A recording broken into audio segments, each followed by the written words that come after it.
রোজা মুবারকে আমার দাদু ভাই থেকে আসছে ইমাম মালিক রাসূলের কদমে যতদিন জীবন যাপন করছে জীবনে কোনোদিন স্যান্ডেল জুতা পরে নাই। আমাদের ভিতরে কেন এত ফকর আসে রে বাবা? ইমাম মালিককে জিজ্ঞাসা করা হলো, হুজুর আপনি মক্কা মদিনার জমিনে হাঁটাচলা করেন, অথচ আপনার পায়ে ঠুসকা পড়ে গেছে গরম উত্তপ্ত বেরোর মধ্যে হেঁটে। বলে ইমাম মালিক ডাক দে বলে, দুনিয়ার মানুষ শোনো, যে জমিনের মধ্যে আমার রাসূলুল্লাহ কদম রাখছে, যে জমিনের মধ্যে আমার নবীজির পদধূলি পড়ছে, আর সেই জমিনের মধ্যে যদি আমি পারতাম রে, আমি ইমাম মালিক বুক দিয়ে হাঁটতাম, কোনদিন পা লাগাইতাম না। এর নাম হলো সোনার মদিনা। জোরে জোরে চিল্লায় বলা যাবে না মারহাবা। এখন মক্কা মদিনায় গেলে অনেক সময় ওলি আল্লাহদের দপ্তরে আসলে আদব দেখা অনেক শরিয়াতের মৌলবীদের মাথা নষ্ট হয়ে যায়। কিন্তু ইমাম মালিক আমুনার একটা ঈদ দেখে আমি আশ্চর্য হয়ে গেছি যে উনি জীবনে কোনোদিন জুতা স্যান্ডেল পরে না। শুধু তাই নয়, উনি উনার কাছে উনার উস্তাদ চিঠি লিখলেন, বাবা আমি হজ করতে আসবো, মদিনায় আসবো, মদিনায় আসবো হজ করতে।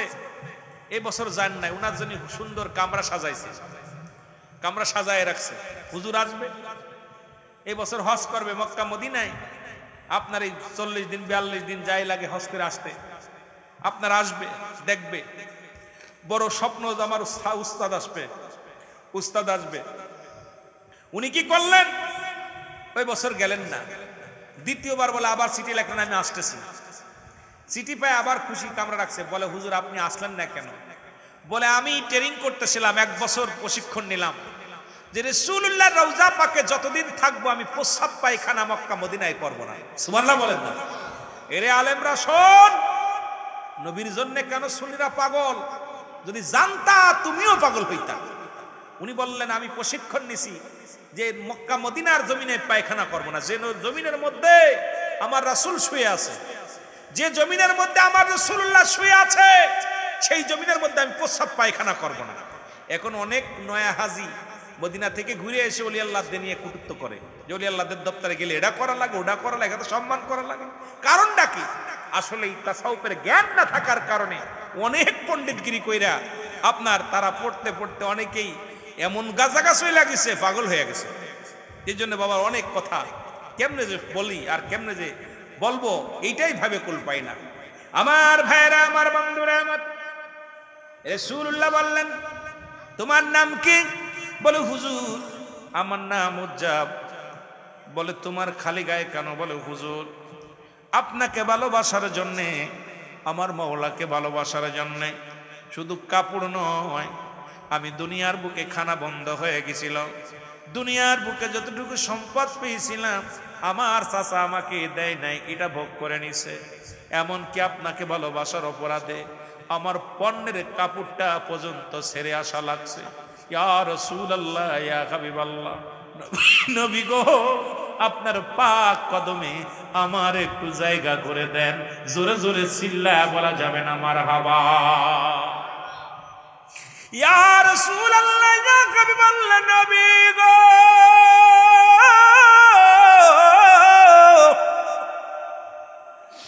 আমার নবী বলার সঙ্গে সঙ্গে আমার রাসূল বলেন আমার নবীজি বুকে টান দিয়ে নিলেন। হুজ্জাব বলে ইয়া রাসূলুল্লাহ, ইয়া হাবিবাল্লাহ, দুনিয়ার যত কষ্ট যত যন্ত্রণা পেয়েছিলাম আমি আপনার রাসূলুল্লাহর পদধূলি পাইয়া, রাসূলুল্লাহর চরণধূলি পাইয়া আমি হুজ্জাবের সমস্ত দুঃখ যন্ত্রণা দূর হয়ে গেছে। জোরে বলেন মারহাবা। আর একটু জোরে জোরে চিল্লায় বলা যাবে না মারহাবা। আমার নাই বলে হুজ্জাব রে, আজ থেকে তুমি নতুন নয়া মুসলমান, নয়া মুসলমান। আমি রাসূল তোমাকে কালেমা পড়ায়া দিলাম, তওবা পড়ায়া দিলাম। আজ থেকে তোমার নামের আগে শুধু হুজ্জাব থাকবে না, আজ থেকে তোমার নাম আব্দুল হুজ্জাব। এইরকম যদি ঈমান আনা লাগতো, বাংলার মৌলবীরা আজকে যারা মন্দিরে যায় তারা কেমনে পারত? আজকে যারা মুসলমান যারা মাজার ভাঙার পায় তারা করতেছে শুনে নাও। ওই মাজার আলা ইসলামের দাওয়াত দিছে কত কষ্ট করে রে মুসলমান। ওই মাজার আলাদের সঙ্গে যারা বিরোধিতা করে শুনে নাও শাহজালাল ইয়ামানি যখন আসলেন সিলেটের জমিনে 360 জন আউলিয়া নিয়ে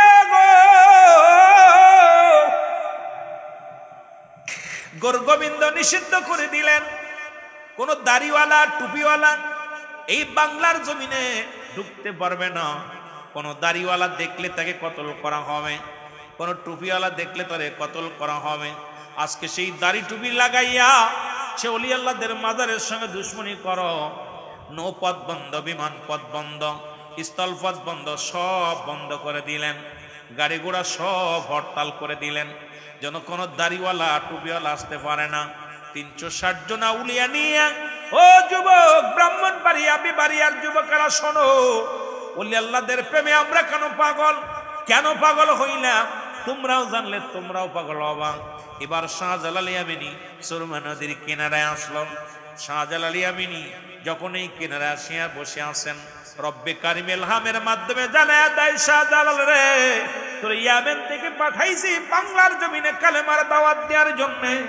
ইয়ামেন থেকে পাঠাইলাম বাংলার অলি গলির মধ্যে কালেমা প্রচার করবা।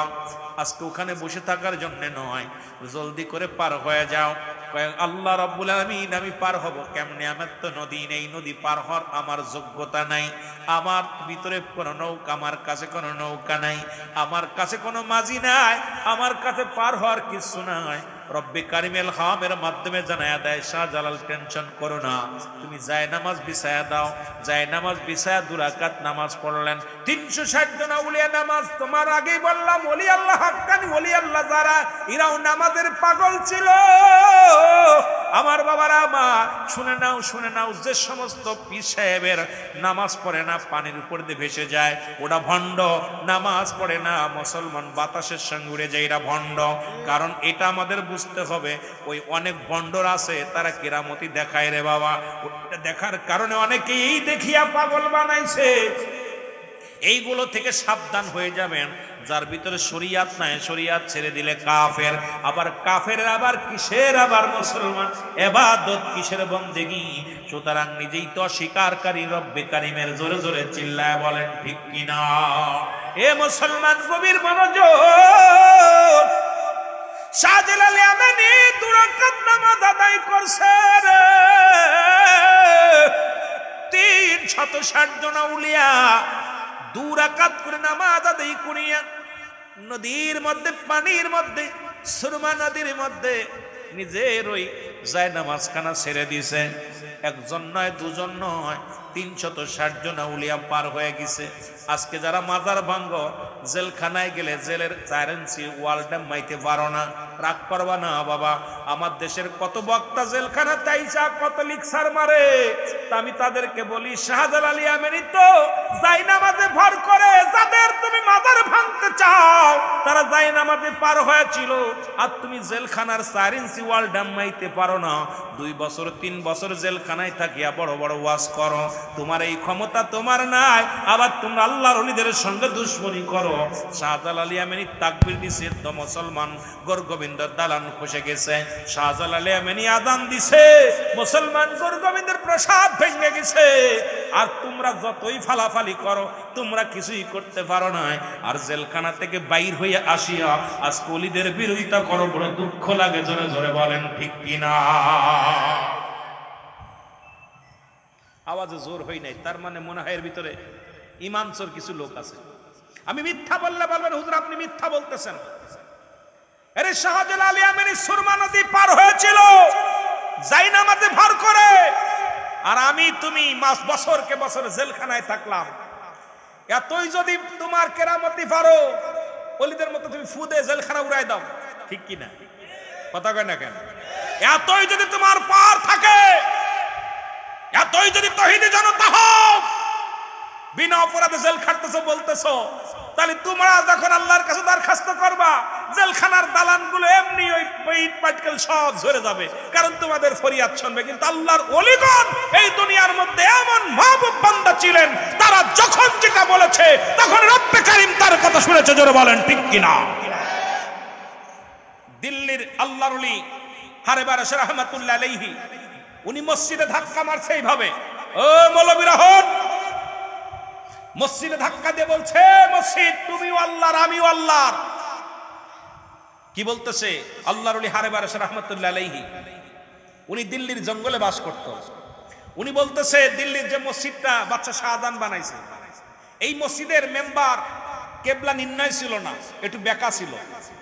তা এখন বাদশা শাহজাহান আপনার 5,000 কর্মী দিয়া এই মসজিদ নির্মাণ করেছে এবং অনেকগুলো কোরআন তেলাওয়াত করে করে প্রতিদিন কাজ করতো। সকালবেলা কাজ শুরু হলে 1 খতম কোরআন শরীফ তেলাওয়াত হতো।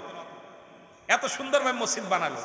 এই মসজিদের কেবলা নির্ণয় হলো না, তখন 3 দিন সামনে দেখলেন বাদশা শাহজাহান তুমি নামাজ পড়েছে, নামাজ হয় না। শরিয়াতের কেবলা কাবা, দুজানের কেবলা রাহমাতাল লিল আলামিন, মুনাজাতের কেবলা হলো আরশে আজিম, আর একটা কেবলা আছে যারা পীর মুরিদি করেন, এই মুরিদের কেবলা হলো স্বয়ং পীর কেবলা। জোরে বলেন না মারহাবা। আস্তে না জোরে বলবেন। মুর্শিদ কেবলা কি বলা হয়? পীর কেবলা, মুর্শিদ কেবলা। জোরে বলেন ঠিক কিনা?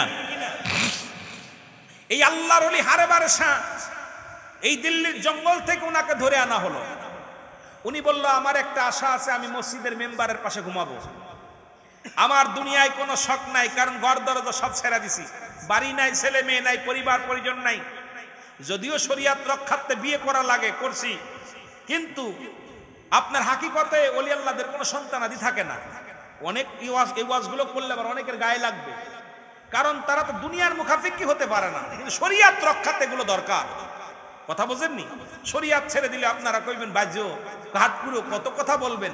এই জন্য আল্লাহর ওলিগণ শাদী মুবারক করে, সন্তানাদি আসে দুনিয়ার মধ্যে, তাদের এই প্রজন্মগুলো রেখে যায় যাতে এইগুলো নিয়ে গালি না দেয়। আমার বাবারা, আল্লাহর ওলি হারে বারে সার সামনে হাজির হওয়া পর ওনাকে বলতেছে যে আপনি একটা কাজ করেন। কি কয়? এই মসজিদ আমার, কয় আমি মসজিদ সোজা করে দিব, আমার বিনিময় এই মসজিদের মেম্বারের নিচে আমারে শুইতে দিতে হবে, কারণ আমি মসজিদে আজান দিব, ফজর আজান সালাতু খায়রুম মিনান নাওম, আমি ঘুম থেকে নামাজ পড়বো, উঠার জন্য ডাক দিবে, আমি কবরে শুয়ে শুয়ে আজান শুনবো, কবরে শুয়ে শুয়ে আমি কোরআন তেলাওয়াত শুনবো, ওই মসজিদের মেম্বারে দাঁড়াইয়া ইমাম সাহেব কোরআন তেলাওয়াত করবে, আমি শুয়ে শুয়ে শুনবো। সুতরাং আমার কবরটা মসজিদের সামনে দিবা। সুবহানাল্লাহ বলেন না? আর একটু জোরে। বাদশা শাহজাহান কয় ঠিক আছে হুজুর। উনি কি করলেন? হাতটা লাগায় দিছে মসজিদের মধ্যে। মসজিদকে বলতেছে, মসজিদ তুমিও আল্লাহর আমিও আল্লাহর, বড় স্বপ্ন আমার এই তোমার সামনে শোয়ার, ঘুরে যাও। বলতে দেরি, দিল্লির জুমা মসজিদ ঘুরতে দেরি নয়, সঙ্গে সঙ্গে ঘুরে গেছে। জোরে বলেন না মারহাবা। আরো জোরে। তোমরা পারো না কা বাবা, তোমরা করে দেখো একটা। সেই ওলি আল্লাহদের সঙ্গে দুশ্মনী করো। ওলি আল্লাহ শুয়ে আছে, এটা বুঝবেন যখন এর প্রেমে পড়বেন, যখন হামিদ শাহ রহমতুল্লাহ আলাইহির প্রেমে পড়বেন, আব্দুল হামিদ শাহ রহমতুল্লাহ আলাইহির প্রেমে পড়বেন, তখন বুঝতে পারবেন যে কেন এমনি, কেন আসলো, কিসের জন্য আসছে, এর হাকিকতটা কি। এই জমিনটা আমরা এখন বুঝতে পারতেছি না। দাঁত থাকলে দাঁতের মর্ম বুঝি নাই, যখন থাকবে না দাঁত তখন বুঝবেন যে মর্মটা ছিল কি। আমার বাবারা আমার, শুধু তাই নয়, আল্লাহর ওলিদের কথা বলতে গেলে এই যুগে যুগে ওলি আল্লাহদের সঙ্গে রুলার চলানো হয়েছে। খাজা মাইনুদ্দিন চিশতি রহমতুল্লাহ আলাইহি ওনার উপরে পিতরাস পাথর চালান দিলেন। কি চালান দিলেন? জোরে বলেন কি চালান দিলেন? পাথর চালান দিলেন। আপনারা যারা দিল্লিতে যাবেন, আপনার আজমির শরীফে যাবেন, দেখে আসবেন ভালো কইরা। পাথর চালান দিলেন, পিতরাস খাজা বাবাকে মেরে ফেলবে। মারার জন্য পাথর চালান দেওয়ার পর উনি দুনিয়ার মুখাফেকে উনি তসবিহ পড়তেছে বসে বসে।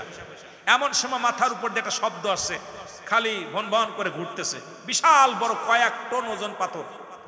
যেমনি মাকাম ইব্রাহিম, আমার ভাইজান দেখে আসেন, মাকাম ইব্রাহিম, ইব্রাহিম আলাইহিস সালামের পদধূলি পায়া যে পাথরখানা ঝুলন্ত অবস্থা আছে, রশি নাই, দড়ি নাই, আপনার কোনো খুঁটা নাই, এমনি ঝুলন্ত অবস্থা আছে। মারহাবা বলেন না? যারা মক্কা মদিনায় গেছেন, মাকাম ইব্রাহিম, মারহাবা বলেন। ঠিক আল্লাহর ওলিদের হাতের ছোঁয়ায় পাথর। আরে বাবা, কোথায় হাত লাগাইছেন শোনেন। খাজা মাইনুদ্দিন চিশতি রহমতুল্লাহ আলাইহি উনি উপর দিকে তাকায় দেখে বিশাল বড় পাথর। পাথরকে বললেন, পাথর দাঁড়াও, আমি ইবাদতে আছি মাওলার। সঙ্গে সঙ্গে পাথর থমকে দাঁড়ায় গেছে। সুবহানাল্লাহ বলেন না? আরো জোরে। দাঁড়ায় গেছে। এবার হাত দিয়ে যখন খাজা মাইনুদ্দিন চিশতি পাথরের মধ্যে হাত দিছে, হাতের এই 5টা আঙ্গুলের ছাপ পাথর মোমের মতো হইয়া তুলার মতো নরম হয়ে গেছে। সুবহানাল্লাহ বলেন না, আরো জোরে। কারণ আল্লাহ বলতেছে, এ পাথর, আমার বন্ধু তোর ভিতরে হাত লাগাইছে, বন্ধু যদি হাত লাগায় এটা যদি নরম না হয় ব্যথা লাগবে আমার বন্ধুর হাতে। এ মুসলমান, আর ওলি আল্লাহদের সঙ্গে দুশ্মনী করো। খাজা মাইনুদ্দিনকে কত ভালোবাসা আল্লাহ, ওলিদেরকে কত ভালোবাসা আল্লাহ। এই পাথর তুমি মোমের মতো হয়ে যাও, মোমের মতো হয়েছে নরম, এবং তুমি তুলার মতো নরম হয়ে যাও, সঙ্গে সঙ্গে নরম হয়ে গেছে। সুবহানাল্লাহ বলেন না। খাজা মাইনুদ্দিন চিশতির ঘোড়া ছিল, উনি চিন্তা করলো হুজুর ঘোড়া দিয়ে একটা হাকিকত। মাইনুদ্দিন ঘোড়া ছিল পাশে, ঘোড়া হাঁটু লাগাইলেন, এই পাথরের মধ্যে হাঁটুর দাগ পর্যন্ত হয়ে গেছে। মারহাবা বলেন না, আরো জোরে বলেন। আপনারা যে দেখবেন কোনো পাথরে কোনো রশি নাই, পাথরে কোনো খুঁটা নাই, পাথরে কোনো ঝুলন্ত অবস্থায় কয়েক টন ওজন। এই পাথরটা কয়েক মন না, কয়েক টন ওজন, কয়েক টন ওজন এইভাবে কাঁধে ঝুলন্ত অবস্থায় আছে। আরে আল্লাহর ওলিদের হাতের ইশারাও রব্বুল আলামিন এই দুনিয়ার বুকে পাথরকে ঝুলিয়ে রাখছে। সুতরাং সেই ওলিদের সঙ্গে দুশ্মনী করো না, এখনো সময় আছে। ওলি আল্লাহদের সঙ্গে বেয়াদবি করলে আজ হোক কাল হোক তোমার তাকবীরে পোকা লাগবে, লাগবে, লাগবে। জোরে বলেন ঠিক কিনা, আরো জোরে বলেন ঠিক কিনা। আপনারা শুনলে অবাক হবেন, আমার এক বন্ধু আছে, বুঝছেন, নাম হলো ইসমাইল। উনিও এক মাজার লাথি মারছে শাহপারে সিলেটের জমিনে। কিছুদিন আগে ফোন দিয়েছে, দোস্ত ভুল করছি, আসলে আমি ওই ইমান আকীদা গ্রুপে ঢুকছিলাম, ঢুকার পর ওরাও মাজার ভাঙার জন্য গেলে আমিও গেলাম, তা আমি কেন যেন মন থেকে একটা লাথি মারছি। লাথি মারার পর আজ এই 2টা মাস আমি পঙ্গু হয়ে, 2টা পা আমার অসাল, আমি উঠতে পারি না। খোদাকে কসম করে বলি, ওলি আল্লাহ জিন্দা, এর মধ্যে কোনো সন্দেহ নাই। যদি সন্দেহ থাকে আপনার ইমান থাকবে না। ওলি আল্লাহ আপন আপন মাজারে উন্ডা কি করতেছে, নামাজ আদায় করতেছে, কোরআন তেলাওয়াত করতেছে, তাসবিহ পড়তেছে, ইবাদত বন্দেগীতে মশগুল আছে আল্লাহর ওলিগণ। আল্লাহর ওলিগণ ওমর, এর মধ্যে কোনো সন্দেহ ইয়ার মুসলমান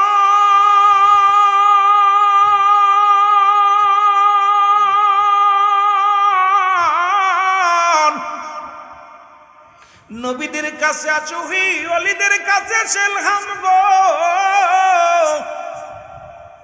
সব জায়গা পাগলামি চলে, ওলিদের সঙ্গে পাগলামি চলে না, কামেল পীরের সঙ্গে পাগলামি চলে না। ওরে কামেল পীর একবার যার উপরে রাজি হয়ে যায়, কামেলে মুকাম্মিল একবার যার উপরে রাজি হয়ে যায়, নবীজি রাজি হয়ে যায়। আর নবীজি যার উপরে রাজি খুশি হয়ে যায়, রব্বে কারিম তার উপরে রাজি খুশি হয়ে যায়। মরণে ভয় নাই, মিজানে ভয় নাই, ফুলসিরাতে ভয় নাই, কিয়ামতের ময়দানে ভয় নাই। কারণ মানুষের জীবনে 3টা বিপদ। নাম্বার 1 হলো মানুষের মরণ, নাম্বার 2 হলো কবর, নাম্বার 3 হলো কিয়ামতের ময়দান। ও মুসলমান, শরিয়াতের পর্দা নিয়া আজকে আমার মহান ওলি এখানে শুয়ে আছে রে বাবা। পৃথিবীর মধ্যে এই রকম কখন কে চলে যাবে কেউ বলতে পারি না। দেখা যায় দাদা জিন্দা, সন্তানাতি দুনিয়ার মধ্যে নাই, বাবা জিন্দা, সন্তান দুনিয়ার মধ্যে নেই। কে কখন চলে যায় কেউ বলতে পারি না। মানুষের মৃত্যু হয় 2টা টাইমে, একটা হলো রাতের বেলা, একটা হলো দিনের বেলা। ও মানুষ শুনে নাও, গভীর মনোযোগ। আজ ওলি আল্লাহর দপ্তরে গেলে শরিয়াতের কথা বলা পাওয়া যায়, তরিকাতের কথা বলা পাওয়া যায়, মারিফাতের কথা পাওয়া যায়, হাকিকতের কথা পাওয়া যায়। আর রব্বুল আলামিন দুনিয়ার শেষ দুনিয়া মুসলমান শুনে নাও, এই দুনিয়ার মধ্যে 2টা টাইমে মানুষ মৃত্যুবরণ করে, একটা হলো রাতের বেলা, একটা হলো দিনের বেলা। রব্বে কারিম দিন শুরু করেছে নামাজ দিয়া, তার হাবিব ভালোবেসেছিলেন। ওরে রাসূলের কাছে 4টা জিনিস প্রিয় ছিল গো। নবীর কাছে 1 নাম্বার প্রিয় ছিল নামাজ। যে দরবারের মুরিদের মসজিদের নামাজ নাই সেই দরবার হক হতে পারে না। যে দরবারের মধ্যে শরীয়তের বিধান মানে না সেই দরবার হক হইতে পারে না। আজকে শরীয়তের হক পায়বন্দি দরবার যত আছে এগুলোর সঙ্গে বাতিলদের তুলনা করো না রে মুসলমান। শুনে নাও, রাসূলুল্লাহর কাছে ছিল 4টা জিনিস প্রিয়, তার মধ্যে 1 নাম্বার নবীর কাছে ছিল নামাজ। হক্কানি ওলিদের কাছে গেলে 1 নাম্বারে তালিম দেয় নামাজের। জোরে বলেন ঠিক কিনা? এ বন্ধুগণ শোনো গো, হক্কানি ওলিদের নবীদের সঙ্গে আমি একটু মেসাল দিয়ে যাই। শোনো, নবীর কাছে 2 নাম্বার পেয়েছিল তার উম্মতগণ। এরে হক্কানি ওলি আল্লাহর কাছে 2 নাম্বার, তার পরিবার পরিজন কোনোদিন আপন হতে পারে নাই। তার উম্মত যত মুরিদ আছে এই মুরিদের জন্য জীবনটারে কঙ্কাল করে ফেলে এই দুনিয়ার মধ্যে। তার এই শরী মুসলমান শুনে নাও, এই রুহানি জগতের যত মুরিদ সন্তান আছে এই মুরিদের বেদনায় ঘুমাইতে পারে না, খাইতে পারে না, বিশ্রামে যাইতে পারে না। তারা সদা সর্বদা ইয়া রব্বি হাবলি মুরিদি মুরিদি বলে একটা মুসলমান কান্দে। দয়াল নবী কেঁদেছে ইয়া রব্বি হাবলি উম্মতি। আর কামিলে মুকাম্মেল যারা হক্কানি ওলি হয় এদের জবানে থাকে ইয়া রব্বি হাবলি মুরিদি মুরিদি বলে কান্দে। এর নবীর কাছে 1 নাম্বার পেয়েছিল নামাজ, 2 নাম্বার পেয়েছিল তার উম্মতগণ, 3 নাম্বার পেয়েছিল তার বিবিগণ। কামেল পীর যেজন হয় দুনিয়ার মধ্যে অন্য নারীর প্রতি লোভ লালসা হয় না, কারণ পৃথিবীর মধ্যে মুসলমান শোনো রাসূলুল্লাহর কাছে 3 নাম্বার পেয়েছিল তার বিবিগণ। যেহেতু মক্কা মদিনায় থেকে আছে আমার পীর সাহেব কেবল আপনারা শুনছেন, মুসলমান শোনো 3 নাম্বার পেয়েছিল তার বিবিগণ। ও মুসলমান, আর এই বিবিগণ হওয়া লাগবে 5টা গুণে গুণান্বিত। এই 5টা গুণ যে নারীদের মধ্যে আছে এই জন্য বিয়ে করার আগে হতেক সতর্ক হওয়া লাগবে। এই 5টা গুণের গুণান্বিত নারী আপনাদের যদি পান বিয়ে করবেন। যে সমস্ত যুবক বাবারা তো শুই না নাও, যারা শাদী করে নাই গো, 1 নাম্বার গুণ হবে তার সতীত্বর আমানতদারি, 2 নাম্বার হবে সে আমলদারি, 3 নাম্বার হবে সে পর্দাশীলতা নারী, 4 নাম্বার হবে মুসলমান রূপে গুণে, 5 নাম্বার হবে সে একজন আদর্শ ফ্যামিলির মেয়ে গো মুসলমান। এই 5টা গুণে গুণান্বিত নারী বিবাহ করার জন্য সুলাইমান পয়গম্বর ঘোষণা করে দিয়েছিল, পত্র লিখে দিয়েছিল। সুলাইমান পয়গম্বর যখন বিয়ে করবে তখন পত্রবচন তার উজির এসে বলে হুজুর আপনার বয়স হয়ে গেল, বিয়ে করবেন না? ওরে পয়গম্বর সুলাইমান কয় রব্বে কারিম আমাকে জানিয়ে দিছে এই 5টা গুণের যদি কোনো নারী পাও আমি বিবাহ করব। সেই 5টা গুণের 1 নাম্বার হবে সে সতীত্ব আমানতদারি। এখন বাংলাদেশে তো পাওয়া যায় না সতীত্ব আমানতদারি নারী পাওয়া বড় দুরস্কার। এই ওয়াজগুলো সমাজেও চলে না, তরিকাতেও চলে না, সব বাতিল হয়ে যায়। তবে আমি আপনাদেরকে বলে যাই, আল্লাহর কামেল মুকাম্মেলের দপ্তরে গেলে, ওলিদের কদমে গেলে, সঠিক ওলির কদমে গেলে শরীয়তের ওয়াজও শোনা যায়। জোরে বলেন ঠিক কিনা? কষ্ট হচ্ছে আপনাদের? এরে মুসলমান শুনে নাও, 4 নাম্বার নবীর কাছে প্রিয় ছিল সুগন্ধি জিনিস গো। এখন ওলিদের কাছে যা যদি মদ না ছাড়তে পারে ওটা ভণ্ড, ওলিদের কাছে যা যদি সুদখানা ছাড়তে পারে, ওলিদের কাছে যা যদি ঘুষ না ছাড়তে পারে, ওলিদের কদমে যা পারে যদি জিনার বা বিচার বন্ধ না করতে পারো, মুসলমান বিড়ি সিগারেট ছাড়তে না পারো। কারণ রাসূলুল্লাহর কাছে 4 নাম্বার পেয়েছিল সুগন্ধি জিনিস, আল্লাহর কামেল ও মুকাম্মেল ওলিদের কাছেও 4 নাম্বার পেয়েছিল সুগন্ধি জিনিস। কিন্তু আমি দেখছি আমার এই ব্রাহ্মণবাড়িয়ার জমিনেও এমন পীর আছে গাঞ্জা টান মেরে ডায়ে ওঠে। জোরে জোরে বলেন ঠিক কিনা? আমি নিজে দেখেছি, হয়তো আমার কথাগুলো নেটে যাইতেছে, অনেকে কষ্ট পাইতে পারেন। রাসূলুল্লাহর কাছে প্রিয় ছিল 4 নাম্বার সুগন্ধি জিনিস। আমাদের দেশে কিছু ভণ্ড পীরের আবির্ভাব হয়েছে, তারা গাঁজা মদ ইয়াবার মধ্যে আসক্ত। এই সমস্ত ভণ্ডদের কারণে অনেক কামেল পীরের দুর্নাম হয়। জোরে বলেন ঠিক কিনা? কিছুদিন আগে আপনাদের এই ব্রাহ্মণবাড়ি ওয়াজ করতেছি, এক পীর সাহেবের বাড়ি, নাম কইতাম না। হুজুর দেই বইয়া বইয়া কলকে টান মারা। আমি হুজুর এটা কিতা করতেছেন? আমার আফ সিদ্দিকী সাহেব, আমি কে ভাই আপনার বাড়ি ওয়াজ করতাম না। আমার সহকারী বলতো ভাইজান আপনি রাখেন নাম ধর। আমার জবাব দিতে হবে আল্লাহর দরবারে। যে পীর নিজে গাঁজা টানে সে মুরিদরে কেমনে শিখাইবে? আর এদের কারণে আজকে মাজার ভাঙ্গার ফতোয়া দেওয়া শুরু করেছে, এদের কারণে আজকে মাজারে আক্রমণ হয়। এদের কারণে আজকে মাজার থেকে কবর থেকে লাশ উত্তোলন করে মানুষ পুড়ায়। আমি ওই নুরা পাগলার পক্ষে নয়, তবে আমি লাশ উত্তোলন করে পুড়াইছে এটার বিপক্ষে, কিন্তু ভণ্ডদের পক্ষে আমরা সুন্নি আলেম ওলামা, সুন্নি ওলি আল্লাহ নয়। জোরে বলেন ঠিক কিনা? আল্লাহু আকবার, ইয়া রাসূলুল্লাহ, জিন্দাবাদ জিন্দাবাদ জিন্দাবাদ জিন্দাবাদ। আমার বেশি ভালো লাগছে এসে মোমবাতি ধরানো, বাতি ধরানো, সিজদা দিয়ে, এগুলো কিচ্ছু নেই। আমার অনেক ভালো লাগছে। আমি প্রথমে ঢুকছি, আমার ইমাম সাহেব ভিতরে নিয়ে গেছে আগে, আর বর্তমান যিনি পীর সাহেব করলাম মাটির মানুষ। আমি আশ্চর্য, এত বড় একটা আলেম মানুষ দৌড়ে এসে একদম সালাম দিয়ে জড়ায় ধরছে। এটা হলো ওলি আল্লাহদের খাসলাত, চরিত্র। কিন্তু এত আনন্দ পাইলাম, ভিতরে ঢুকলাম, বললাম যে আমি দুইবার জিয়ারত করেছি। একবার আসেই যাবার আসার সময় বসে আছি, চিন্তা করতেছি এই মানুষটাও দুনিয়ায় সাদা ছিল, এন্তেকালের পরও তাকে রাখছে সাদা। এই মানুষটা যেমন দুনিয়ার মধ্যে ইমানের দিকে যেমন মজবুত ছিল, তদ্রুপ তার সন্তানাদু ওই ইমানের পরে খাড়া ছিল। এই জন্য তার সন্তানরা ওই বন্ডামিতি প্রস্তুতি নয়, তারা হকের পথে আছে। যেটা বলেন ঠিক কিনা? মজা লাগছে আমার, কাল লাগছে না লাগছে, এইটুক বয়সে আল্লাহ আমার অনেক দরবারে নিয়েছে। আল্লাহ শুধু বাংলাদেশ নয়, মোটামুটি বাইরেও গেছি, যা টুকটাক গেছি, যা গেছি। তবে আমার এই বয়সে যতগুলো ব্রাহ্মণবাড়িয়ার যতগুলো দরবার দেখলাম, মোটামুটি আমার কাছে অনেক ভালো লাগছে। মোটামুটি বললে ভুল হবে, অনেক 100% আমার কাছে অনেক মজা লাগছে। যে দরবারে শরিয়াত বিরোধী সিজদাও নাই, এই যে আমরা কয় মাজারে সিদ্ধাম, সব দাঁড়ায় যার মতো বসে জিয়ারত করতেছে, দোয়া দুরুদ পড়ে জিয়ারত করে বেরিয়ে চলে আসতেছে। ওখানে ওই রকম থালা দইরা হাত পাইতা এগুলো নাই। এইগুলো যদি দরবার হয়, শরিয়াতের মৌলবীরা দেখে যাও, এই সমস্ত দরবারে ঢুকবা, দেখবা, তারপরে সুন্নিদের সাথে কথা বলবা। ওই কোথাকার করে হিন্দু দরবারে গেছো, কারণ ওই যত মন্দির কুন্ডা মসজিদ কুন্ডা সিনার মতো জ্ঞানোর নাই, ওর সাথে তুলনা অন্য কোনো হক্কানি ওলিদের হয় না। জোরে বলেন ঠিক কিনা? এখন দাড়ি টুপি রাখলেই যে মৌলবী না বাবা, এখন দাড়ি টুপি জুব্বা গায়ে দিয়া চলছে, এখন ভালো মতো চলছে। কোনটা আলেম আর কোনটা মৌলবী চিনতে বড় কষ্ট।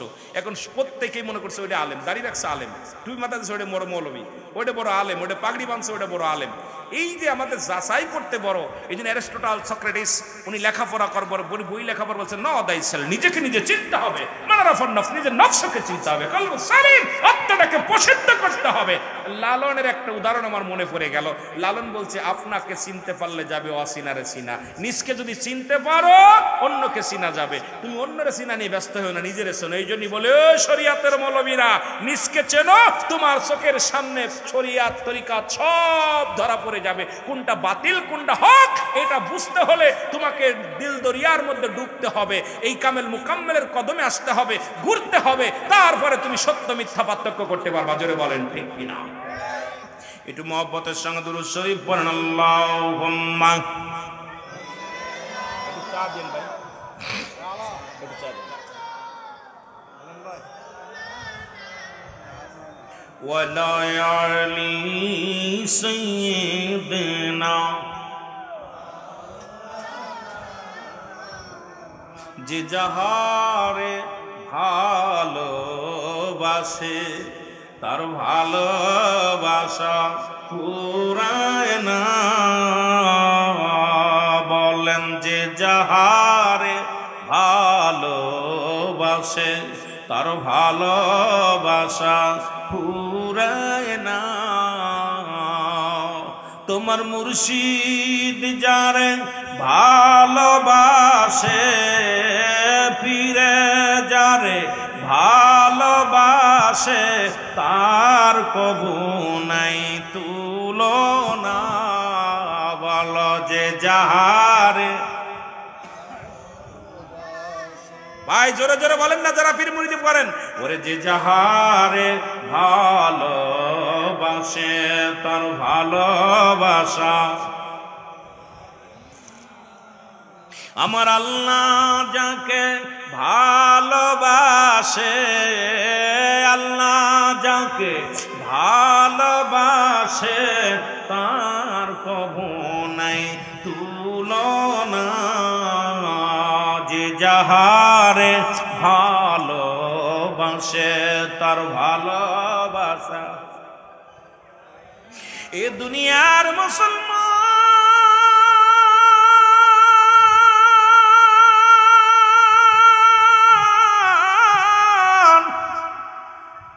দিলের কান্ডা লাগা শোনা গো, এই পৃথিবীর মধ্যে ভালোবাসলো নবীর একজন প্রেমিক, তার নাম বলি আব্দুল হুজ্জা। বাবারে দিলের কান্ডা লাগা শোনো, হঠাৎ একদিন বকরি চড়াইতেছিলেন মাঠের মধ্যে, হঠাৎ লেখা দেখলেন লা ইলাহা নাই কোনো ইলাহ ইল্লাল্লাহু আল্লাহ ছাড়া, মুহাম্মাদুর রাসূলুল্লাহ সাল্লাল্লাহু আলাইহি ওয়াসাল্লাম। এই আসমান জমিনের মালিক আমার আল্লাহ, এই পৃথিবীর সব কিছুর মালিক আমার আল্লাহ। আব্দুল উজ্জাব, ও যুবক বাবারা, আমার ছোট্টবেলা আমার বাবা মারা যায়, ছোট্টবেলা বাবা মারা যায় রে। মা অন্য পুরুষের সঙ্গে বিবাহ বন্ধনে আবদ্ধ হলো। যারা পাগল আল্লাহর দ্বারা মাহবুব বান্দা, তারা দুনিয়ার মুখাপেক্ষী নয়। আমি আজ কয়টা দিন লক্ষ্য করি, ফেসবুকের মধ্যে নেটের মধ্যে দেখি কত পাগল গুলো ধরে ধরে স্মার্ট বানাইতেছে। আমার আধুনিক জামানার ভাইয়েরা, বর্তমান বাংলার কিছু হিরো বাইর হয়েছেন, নিজেকে হিরো মনে করেন, যাদের কোনো বাড়ির চিন্তা নাই, নারীর চিন্তা নাই, ঘরের চিন্তা নাই। দেখতেছি পাগলগুলোকে ধরে ধরে মাথা নেড়া করে মাথাগুলো কাটা করে দিয়ে গায়ের মধ্যে শার্ট ফ্যান লাগাই দিতেছেন, স্মার্ট বানাইতেছেন। বলেন স্মার্ট বাংলাদেশ, স্মার্ট বানাইতেছি। কিন্তু এই পাগলগুলো আর পরের দিন খাবার পাচ্ছে না। কালকে দেখলাম পথের মধ্যে ঢাকা শহরে অসংখ্য পাগল, তাদের স্মার্ট হওয়ার কারণে 3 দিন 4 দিন পর্যন্ত অনাহারে আর হাঁটতে পারছে না, পথের মধ্যে পড়ে আছে। কারণ যখনই মানুষের সামনে যায় মনে করি এটা ভালো, একে খাবার দেয় না। তাদের একটা রুটি নেওয়ার জন্য এক হোটেল থেকে রুটিটা ছিনিয়ে নেওয়ার কারণে হাত কেটে দিচ্ছে, পা কেটে দিচ্ছে। মুসলমান দেখা পর সে বলতে চাই রে, আজ কয়টা দিন আমি খানা খাই না, আর সহ্য করতে পারি না। কারণ এই পাগলগুলো তো দুনিয়ার মুখাপেক্ষী নয়, আর আমি আপনি দুনিয়ার পাগল, দুনিয়ার লোভ লালসার মধ্যে পড়েছি। এই পাগলদের মধ্যে আর এক হলো আল্লাহর ওলিগণ, যারা দুনিয়ার মধ্যে এমন দুনিয়ার মধ্যে তারা হয়েছে আল্লাহর আউলিয়া। এই দুনিয়ার মধ্যে পৃথিবীর কোনো মানুষ বানান নাই, তারা দুনিয়ামুখী হন নাই, তারা হয়েছে সদা সর্বদাই আল্লাহমুখী। জোরে জোরে বলেন ঠিক কিনা? একটু মহব্বতের সঙ্গে দুরূদ শরীফ পড়েন আল্লাহুম্মা। এ ভাই মাইকের টোন বাড়ান, মাইকের টানসে কম একটু সাউন্ড বাড়ান এখানে।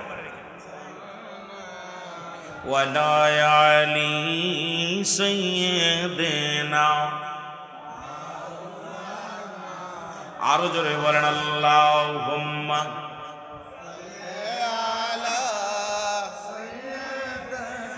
দয়াল পীর আব্দুল হামিদ সাহ, তোমায় কত ভালো বাসি রে। হে দয়াল পীর আব্দুল হামিদ সাহ, তোমার রুহানি এই সন্তান গণে রওজা পাকে ঘোরে রে। হে দয়াল পীর আব্দুল হামিদ সাহ, তোমায় কত ভালো বাসি রে। হে দয়াল পীর আব্দুল হামিদ সাহ, জোরে জোরে বলো মারহাবা। বিদায় নীলা মোদের সেরে, কান্দে আশিক রওজার পাশে। ওগো দয়া করো দয়াল আল্লাহ মুর্শিদের খাতিরে। দয়াল পীর আব্দুল হামিদ সাহ, তোমায় কত ভালো বাসি রে। হে দয়াল পীর আব্দুল হামিদ সাহ, জোরে জোরে চিল্লায় বলেন হে দয়াল পীর আব্দুল হামিদ সাহ, তোমায় কত ভালো বাসি রে। হে দয়াল পীর আব্দুল হামিদ সাহ, মুরিদের বেদনায় তুমি থাকিতে না খাইয়া শুনি। মুরিদের বেদনায় তুমি থাকিতে না খাইয়া শুনি। তোমার রুহানি সন্তান কান্দে আজি, তোমার রুহানি সন্তান কান্দে আজি। এতিম করছো আমারে। হে দয়াল পীর আব্দুল হামিদ সাহেব তোমায় কত ভালো বাসি রে দয়াল পীর আব্দুল হামিদ সাহেব। হুজুরের কামরার মধ্যে গেলাম, দেখলাম তো বাবা সন্তানের ছবি দেখে আমি খুব আফসোস করলাম। মানুষটা কঙ্কাল, শুকনা, এবাদতের মধ্যে মাশগুল থাকতে থাকতে চেহারার মধ্যে শ্যামলা বন্ড চেহারাটা, কিন্তু নূরের ঝলক এই মানুষটার মুখের মধ্যে, কারণ তার প্রেম ছিল, ধ্যান ছিল আল্লাহ মুখী। জোরে বলেন ঠিক কিনা? কষ্ট হচ্ছে আপনাদের? আপনারা যারা মুরিদ হয়েছেন একটু আমার সাথে বলেন না। হে দয়াল পীর আব্দুল হামিদ সাহেব তোমায় কত ভালোবাসি রে, হে দয়াল পীর আব্দুল হামিদ সাহেব তোমায় কত ভালোবাসি রে, কত ভালো। ভক্ত আশেক জাকের কান্দে বাজান তুমি আসো রওজা পাকে, ভক্ত আশেক জাকের কান্দে বাজান তুমি আসো রওজা পাকে, দাও দেখা দাও একটি বারে, দাও দেখা দাও একটি বারে, কাঁদে তোমার সন্তানে দয়াল পীর আব্দুল হামিদ সাহেব তুমি কত, তোমায় কত ভালোবাসি রে, হে দয়াল পীর আব্দুল হামিদ সাহেব তোমায় কত ভালোবাসি রে, হে দয়াল পীর আব্দুল। কেহ কান্দে কেহ হাসে, কেউ না বোঝে তোমার মর্ম যে, কেহ হাসে কেহ কান্দে, কেউ না বোঝে তোমার মর্ম যে, আশেক যেজন বুঝছে সে যে, আশেক যেজন বুঝছে সেজন লুটায় তোমার কদমে, হে দয়াল পীর আব্দুল হামিদ সাহেব। আমি এখানে ঘরের মধ্যে বয়া বয়া লিখলাম আর মনে মনে জল্পনা করতেছিলাম শুয়ে শুয়ে, এমন পীরের দরবারে এলাম একটা ছন্দ মালিক জবান দিয়ে বাইর করে দিও। হে দয়াল পীর আব্দুল হামিদ সাহেব তোমায় কত ভালোবাসি রে, হে দয়াল পীর আব্দুল হামিদ সাহেব। আল্লাহুম্মা জোরে জোরে